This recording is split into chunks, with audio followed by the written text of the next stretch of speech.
আসসালামু আলাইকুম। এলহামস কুকিং ডায়েরিতে সবাইকে ওয়েলকাম জানাচ্ছি। হাতের কাছে থাকা অল্প কিছু উপকরণ দিয়ে একটু ভিন্ন ধরনের কাবাবের রেসিপি আজকে আপনাদের সাথে শেয়ার করব। এটিকে মুট কাবাব বলে থাকে। চলুন তাহলে রেসিপিতে।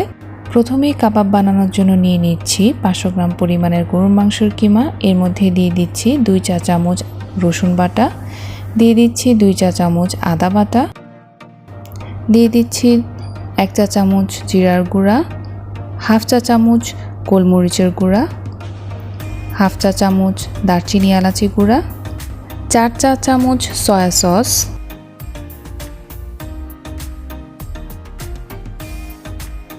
হাফ চা চামচ লাল মরিচের গুঁড়া, 1 টেবিল চামচ ওয়েস্টার সস, এটা অপশনাল, আপনারা না দিলেও চলবে।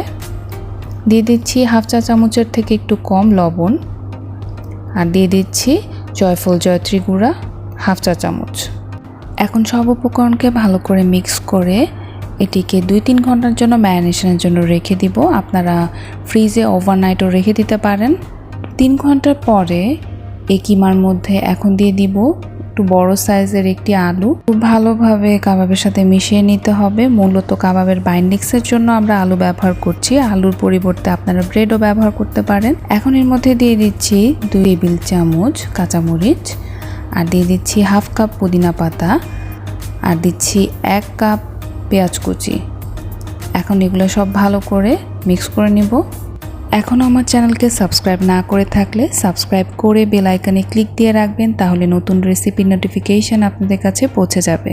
সব উপকরণ ভালো করে মিক্স হয়ে গেলে এখন একটি বাটিতে একটি ডিম নিয়ে নিয়েছি। এখন ডিমের কুসুম এই কাবাবের মধ্যে মিক্স করে নেব, আর ডিমের সাদা অংশকে এক সাইডে রেখে দিয়েছি, পরবর্তীতে এটা ব্যবহার করব।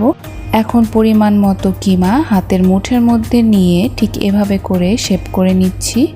হাতের মুঠের মধ্যে নিয়ে এটাকে শেপ করা হয় বলেই এটাকে মূলত মুট কাবাব বলে থাকে। আর এটিকে শেপ করার জন্য হাতে তেল নেওয়ারও কোনো প্রয়োজন নেই। হয়ে গিয়েছে। ঠিক এভাবে করে আমি প্রতিটি কাবাবকে শেপ করে নিচ্ছি। এখন এগুলোকে সেই ডিমের সাদা অংশের মধ্যে চুবিয়ে নিব। এজন্য ডিমের সাদা অংশের মধ্যে প্রথমে 1 চিমটি লবণ দিয়ে ফেটে নিয়েছি। এবার একটি একটি করে কাবাব এর মধ্যে চুবিয়ে গরম তেলে ভেজে নিব। এই পর্যায়ে চুলার আঁচ মিডিয়াম লো থাকবে।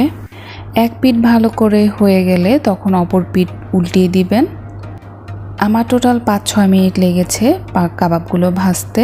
কাবাব যদি ওভার কুকড হয়ে যায় তাহলে ভিতর থেকে কাবাবটা ড্রাই হয়ে যাবে, তখন জুসি ভাব আর থাকবে না।